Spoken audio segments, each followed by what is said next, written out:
And thank you very much for joining us here on PM Express. It is a big night indeed when it comes to the IMF bailout that we are seeking to get. And there's a statement that was issued today by the government announcing that the IMF team, they arrive in the country tomorrow.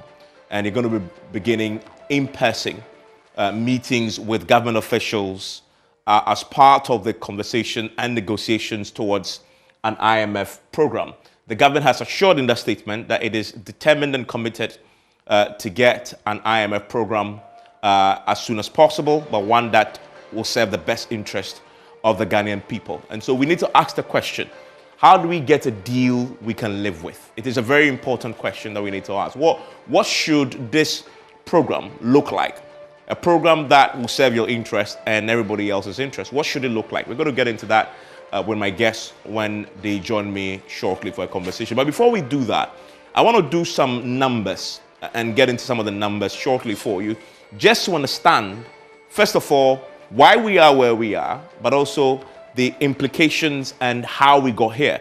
It's important to understand first that we have 16 times gone to the IMFs in our history as a country since independence, right? This is the 17th time, if indeed we get a program. And I say if because it is no guarantee that because the president directs the finance minister to go to the IMF, that the IMF will grant us a program. It is not a guarantee. If you go to the bank to withdraw to get a loan, you have to meet some basic requirements. You must first, the barest minimum, prove to the bank that you can pay back if they give you the money. The IMF operates like that too, in that sense. And so we are asking for some money. The government of Ghana says you're going to the IMF primarily for balance of payment support, right? But they must prove that they can pay back. So this conversation is a long conversation. We are not anywhere near getting that deal. It has to be negotiated. It'll come with some conditions, and we have to wait for that. So 17th, if we get to the door, if we manage to succeed in convincing the IMF that there are programs that we will put forth, because now the IMF has changed the way it works. You have to come with your own medicine, right? What is our medicine? What medicine are we proposing that we want to take ourselves? In the last time we went, the government by this time already had a program, a set of policies they were proposing that the IMF looked at and said, we endorse, go and take the medicine. So what is the medicine that we're proposing to the IMF that we will take? Some of these numbers will tell us a story of, what is going to be a pretty difficult negotiation for us as a country. Because look at this. If you look at all the bailouts that we've received from the IMF since 1999, this is the fourth republic in the last 30 years, right?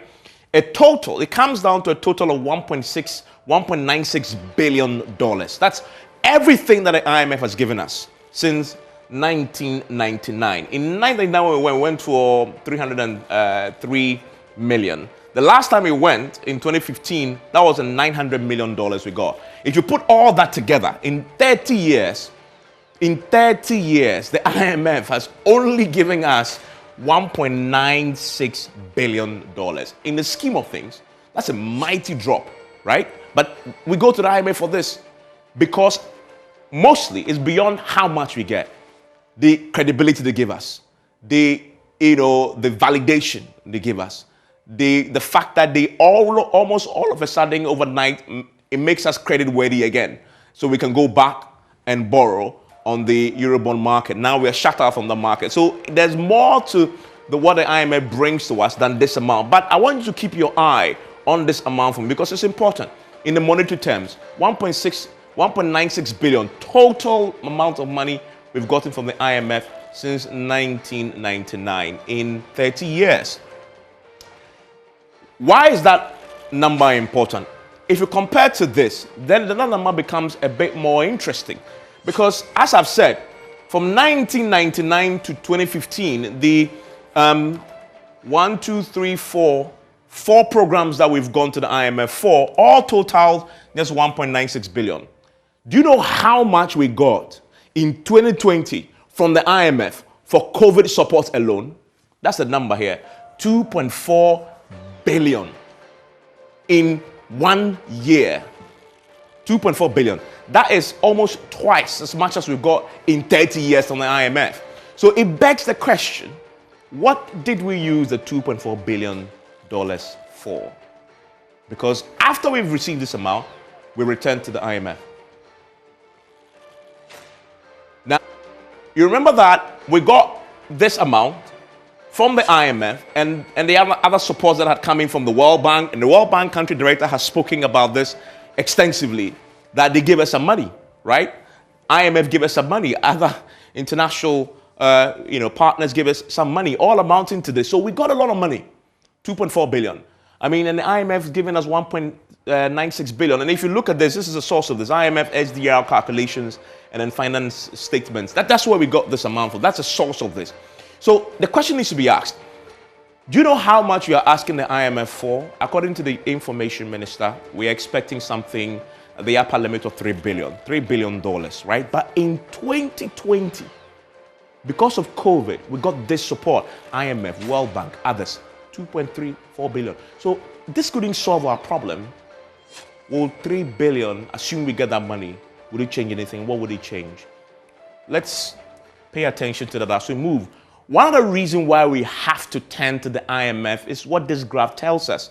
This graph shows us something. This is us living above our means. Because that line you see above here is expenditure, and that line you see below in yellow is the revenue. Consistently since 2012, we've been living above our means. 2012, we were very close. But then we climbed and climbed and climbed. But then look at what happened in 2019. 2019, the increase began, the gap began to widen, and which is important, right? Began to widen. And see how we're spending whilst we're raising low revenues. To the point where in 2022, we are talking about 137 billion cedis in terms of what we are spending, and we're raising some 100 million. So you're living beyond your means as a country. It's a very important point. And as I've said, at the time that we're getting the $2 billion from IMF, World Bank, etc., in 2020, we're still spending quite a lot of it. The question really needs to be asked. So this graph here, when we got that amount, what did we use all that money for? It's a key question that we've asked. And we've seen that today. More than 30 CSOs have come together asking the government to account for that money because it's important. That's one of the reasons we are going. Now, as I said at the beginning, the government has reiterated this point quite forcefully. Now, the primary reason why we are going to the IMF is to get balance of payment support, right? Now, this tells a picture. This is why government is going. Remember that this amount, the 430 million, is in the negative. The negative. So that is the picture. 430 million. This is the first quarter of 2021. We are comparing that, right, in 2021. Compare that to 2022 first quarter. We are 934 million in the red. That's significant. We're talking about dollars here. So we need this support urgently. Other than that, we're going to run out of, reserves to bring stuff into the country. If you look at Sri Lanka, what's happening in Sri Lanka is they are unable to even raise, money to bring in crucial, critical stuff like, energy and bringing in fuel for the country. There's shortages all over the place because you can't find the money to bring it in. That is how critical this is, and that's why government is going to the IMF primarily to get support to possibly bring this into the positive. So this is significant. And that tells a story. Now, Ghana's economic outlook, and I pull this up to tell you a story. The last time we went to the IMF, 2015, and now, what are the indicators? And and do a comparison, what does it say about now compared to then? And to tell you how difficult this negotiation is going to be. Because if we look at exchange rate by May, or the time that we went in 2015, the exchange rate was 19.9% against the dollar. So it wasn't good. Because if we compare to 2022 now, by May, we're doing 15.8. So that's the slight positive that you see that time to now. But the rest of the indicators are pretty bleak. If you look at inflation by May, the time we went to the IMF the last time in 2015, we're doing 16.9% inflation. Do you know what inflation is right now? 27.6%. That is a very important difference in telling us where we are as a country, as an economy. Gross international reserves, and this is one of those areas that when it starts hitting the red, countries begin to panic. At the time that we went in 2015, we're doing 4.8 billion. That is 3.3 months of import cover. And this, by the way, is according to the Bank of Ghana summary data. Currently, we are doing 3.7 months of import cover. So if you look at it closely, the difference in terms of its impact on us, it's very slim. Although if you look at it in real terms, we are still 8.3 billion. So that is a slight positive there. But the debt to GDP ratio for me is the biggest thing. Remember what I said at the beginning, that the IMF will loan us some money. It will be cheaper than what we've got elsewhere, commercial rate. However, they're still loaning us some money. We have to prove that we can pay it back. So your debt to GDP ratio must be sustainable. You have to first see if you can pay back. Are your debt levels sustainable? And the time we went to the IMF in 2015, our debt to GDP was 66.5%. Now we are 78%. And even then, if you read the IMF document surrounding 2015, they kept stressing that our debt level at 66.5% was unsustainable. Now we are 78%. So this will play a huge factor. If the IMF insists, like they did the last time, that you must do something about your debt level before we give you some money, then we are in real deep trouble with this particular amount here. And very interestingly to note, I'll come to that and I'll show you what the picture says. When the IMF came in 2015, the target, when they asked Dr. Tufosi and co to be disciplined, the target was to reduce our debt to GDP to 50% within a decade, right? And the IMF, having seen our program, said we endorse it. We think if we implement this program, you can reach 50%. Obviously, this tells us that we failed. We have gone significantly backwards because target of 50%, we're doing 78%. Now, the current president, when they were exiting the IMF, made an announcement that because of the challenges that we faced in the last time we went to the IMF, he was going to institute fiscal measures. And one of the measures that he announced was that we should not exceed debt to GDP of more than 65%. That was the president announcing that was the government's objective and target. Obviously, again, they have failed in that. That was the target they set for themselves. We are at 78%. Of course, they will blame COVID. But you got 2.4 billion to deal with COVID. Now, tax to GDP ratio by March, 4.2%. That was in 2015. We are talking about 2020 of 2.6%. That's another big red there, an improvement over what used to be. And then first quarter GDP growth was 10.8%. So at that time we were doing quite well in the first quarter, GDP of 10.8%. Now we're doing 3.3%. Now, again, another key thing that has come up that you need to pay attention to in this so-called Ghana's revenue outlook for 2022 first quarter. If we are to prove to the IMF that we can pay back and we can qualify for this, then we must show that we can raise enough revenue locally. And one of the ways that we can prove that is how much tax are we going to bring in? And if you look at the table here, it's not looking good because if we budgeted tax revenue of 80 billion, we are doing 12.9 billion in the first quarter provisional. So if assuming this is going to be what we're going to be working with, we're going to end the year with just about 50 billion. But this is minus e-levy. So if you factor e-levy in, can the e-levy move us from 50 plus billion to 80 billion as we've targeted? That is asking a lot of the e-levy. And we know that the e-levy is not giving us as much. So again, if you look at here, the taxes that we are expecting and what we are actually getting in, the story isn't good. And that goes into the negotiators. When they sit down tomorrow and they open their books, the IMF will see this and say, goodness me, can we give them a program? And can they pay back what we give them? They'll look at these numbers.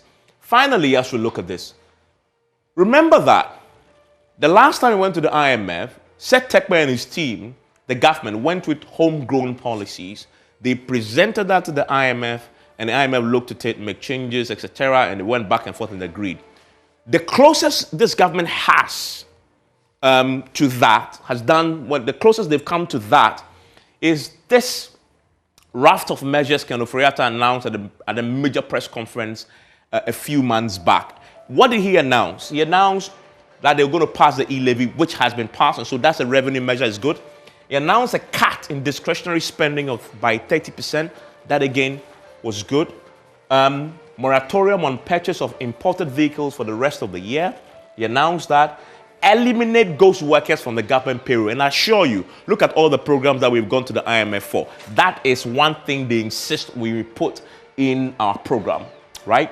Ghost names, workers, rationalization, reduces excess capacity payments is one thing that will save us some money by 20%. Moratorium on establishment of new public sector institutions and others.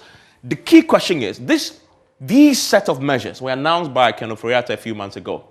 It still hasn't moved the needle enough.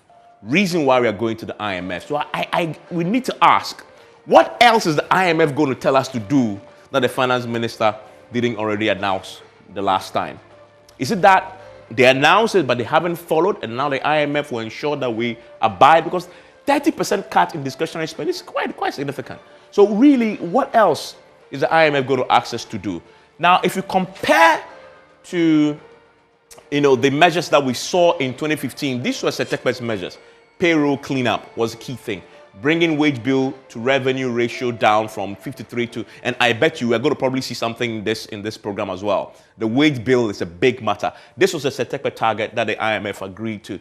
Freeze public sector employment. No, there was a net freeze. That's a difference. It's a very technical term, but it's a net freeze. In other words, you don't employ if you don't need to. If you lose an employee, you have to employ. That was the only condition there surrounding employment. And maybe we might see that as well. But the workers have already started complaining. Review tax exemptions, progressively eliminate government financing of SOEs, prioritize spending to clear domestic arrears, bring debt to GDP ratio to 50% in the decade, which I mentioned earlier. As we've seen, clearly we've missed that as a country over time under this current government. So that is the picture.